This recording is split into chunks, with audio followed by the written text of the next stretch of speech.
This right next to me is the Kia EV9, and it is the biggest, most expensive Kia ever produced. And in this review, I'm going to tell you some things that you should know before you buy one. So first, we're going to start off with a brief overview about the EV9, running you through the different model grades and options, then move on to the design, interior, the technology, practicality, the charging, powertrain, and then I'm going to drive it to find out if the most expensive Kia ever sold in Australia is worth shortlisting on your car buying journey. Let's start off talking about a brief overview about the EV9. So in Australia, it is available in 3 different model grades along with 2 power plant options.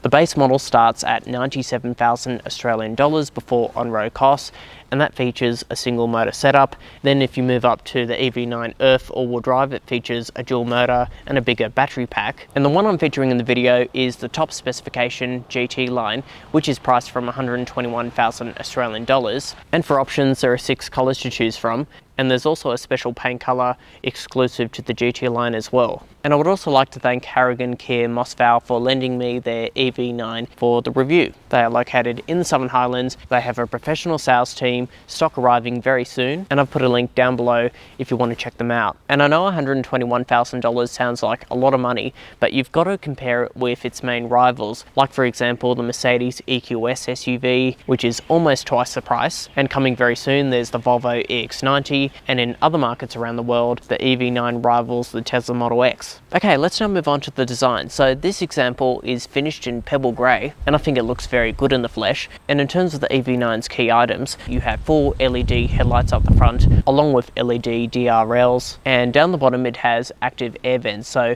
they open and close when the car requires cooling, and when they are closed, the car is more aerodynamic for efficiency. And moving towards the side profile of the EV9, it features 21-inch gloss black alloy wheels, and you've also got more of that gloss black on the wheel arch cladding and down the bottom of the car, and it also runs along the window sills. And to finish it off, you have rear privacy glass on the third quarter. You also get pop-out door handles that go in and out when you unlock the car. And there's also a digital wing mirror as well that projects a video image inside the car on these monitors, which is a feature I quite like. And if we move towards the rear design of the EV9, it features LED rear taillights at the back that wrap around the tailgate, and you have more of that gloss black trim material down the bottom. It's also worth mentioning that if you fit your EV9 with a tow bar, it has a brake towing capacity of 2.5 tons and an unbraked towing capacity of 750 kilograms. And lastly, styling is subjective, so let me know down in the comment section below of what you guys think of the overall design. But for now, I'm going to move on to the interior.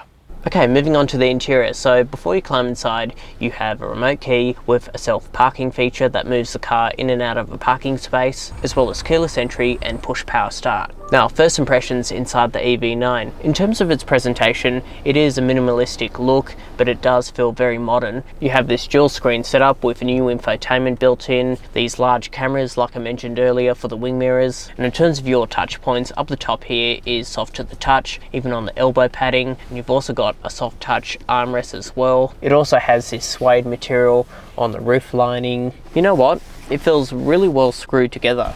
Even on the top here, it feels pretty good. And you also get a nice leather wrapped steering wheel that feels good to grip onto. And that brings me on to comfort. So the steering offers both electric tilt and reach adjustment, and it can also be heated. You also have heated and ventilated front seats with electric adjustment and lumbar support, and exclusive to the driver, there is a massage function. You also get dual zone climate control, which all of the functions are located on this 5-inch screen. The steering wheel does block its vision, however you can use the physical shortcut buttons for the main functions. Let's now move on to technology. So it all runs off this 12.3-inch touchscreen, and you can sign in using this fingerprint scanner to sign into your driver profile. And you've also got buttons on the steering wheel to operate key functions on the media.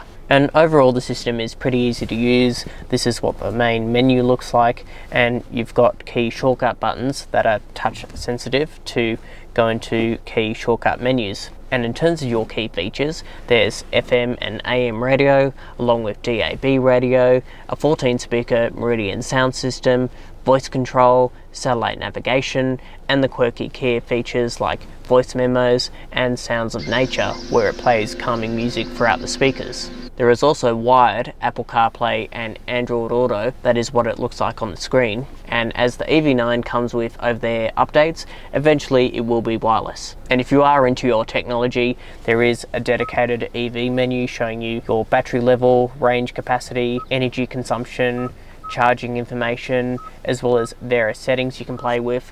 And moving on to safety and assistance, as you can see, it features a 360-degree camera where you can move around the car looking at different angles, and when you cycle through this menu you can look at different views, and overall the quality is very clear. And the EV9 also has the ability to park itself. You've also got autonomous emergency braking, front and rear parking sensors, and a rear cross traffic alert. There is also radar cruise control, where you can set the distance behind a vehicle, as well as a speed limit assist, and a lane keeping assistant, where this car has the ability to steer itself within its lane. And the EV9 also has a self-parking feature, as well as blind spot monitors, not on the wing mirrors, but on the center display, so it projects an image of your blind spot. And when you open the door, it alerts you if a car is coming towards you. And ahead of the driver is a 12.3-inch screen where you can cycle through different menus and different layouts, and in the center you can cycle through different menus like your energy consumption, navigation, and an assistance menu.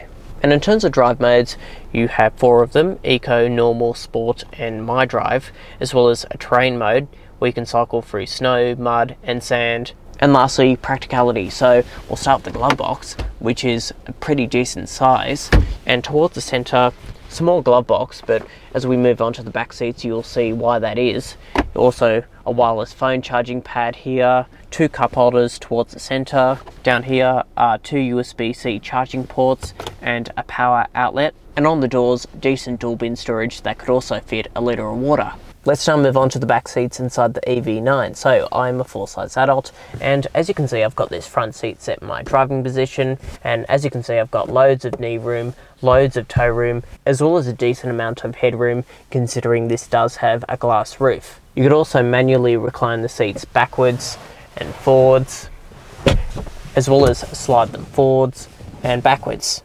And in terms of other key features, these 2 outboard seats can be heated and ventilated. You've also got a dedicated climate menu up the top here, along with some air conditioning vents, as well as some buttons on the passenger seat where you can move this forwards, backwards. And down the bottom here you have a pair of USB-C charging ports, mat pockets behind the front seats, along with the storage section down the bottom here that goes back pretty deep towards the center console. And up the top here is a manual sunshade that keeps the sun out, and over here is a fold down armrest with 2 small cup holders. You also get a pair of cup holders up front here, and decent door bin storage that could also fit a litre of water. And lastly, these 2 outboard seats are ISOFIX compatible, and right behind me you have 3 top tether points. Let's now move on to the third row. So if you slide this second row seat far forward, as you can see there is enough space for knee room, toe room, and you can also recline this seat backwards and forwards, and that increases your headroom. However, if you slide this seat back, as you can see, knee room has pretty much disappeared, but the second row space is pretty large, so I'm sure you can adjust the seats in the middle. And in terms of other key features, you have a pair of cup holders, as well as a pair of USB-C charging ports, air vents up the top here, and for baby seats, these 2 outboard seats are ISOFIX compatible, and right behind me there are 2 top tether points. Let's now move on to the boot space. So as standard, all EV9s receive a power operated tailgate, and once it's open it reveals 330 litres of boot space, and you also get a flat floor, as well as some storage under here for the cargo cover. It is worth mentioning, however, that the EV9 does not have a spare wheel, just a tyre repair kit. However, you do have things like a 12-volt socket on the left hand side, as well as some tie-down hooks and a 250-volt power outlet, as the EV9 has vehicle to load, so that means you can charge appliances like laptops, coffee machines, and when you drop the third row using these buttons, that increases the capacity to 828 litres, and with the second row down, that increases the overall capacity to just over 2,000 litres. And moving towards the front section of the EV9, it features more storage, so 90 litres of capacity on the rear-wheel drive variant and 52 litres of capacity on this all-wheel drive variant.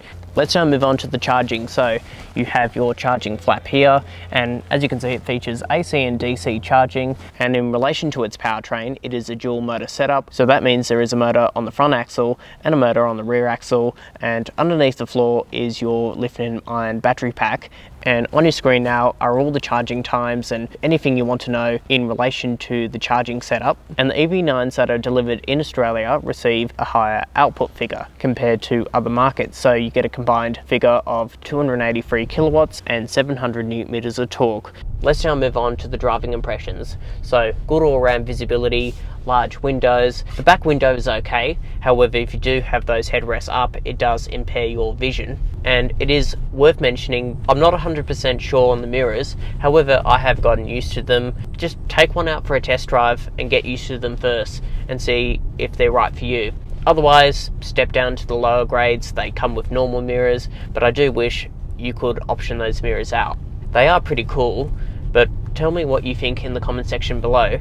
But apart from that, the overall driving experience, starting with town driving, this is the best Kia I have ever driven.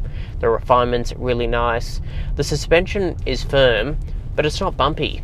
This has to be the best Kia I have driven in terms of refinement and dynamics. And what is surprising, this car weighs 2.6 tons, but most of the weight is transferred underneath the floor, so it's quite controllable when you steer the wheel. So even though this is a big car, it's bigger than a Sorento, it doesn't feel like a big car to drive. The steering has a nice turning ratio, and as you can see, it's light as well, but it does give you a lot of feel. And in terms of energy consumption, it has a claimed figure of 22.3 kilowatts per hour and just over 500 kilometers of range. At the moment, I'm currently averaging 23.4 kilowatt hours per 100, but I've also done some accelerating, and I think that is pretty good for the segment. And when you cycle through different drive modes, let's see what it's like in sport. Already the steering feels heavier, the throttle response is a little bit, or actually a lot more responsive, and when you just put your foot down, pins you back into your seat, and the brakes are responsive too. This is a quick 7-seater SUV. So with the driving impressions out of the way, let's now wrap up with a verdict. So as a final wrap up, what do I think about the EV9? I do like its performance, it's luxurious inside, and it is packed with technology, and the range and performance figures are quite good as well. However, let me know what you think in the comment section down below, and if you like content like this, like the video, subscribe, and hit that bell icon to receive notifications every time I upload a new car review. But for now, I will see you in the next film.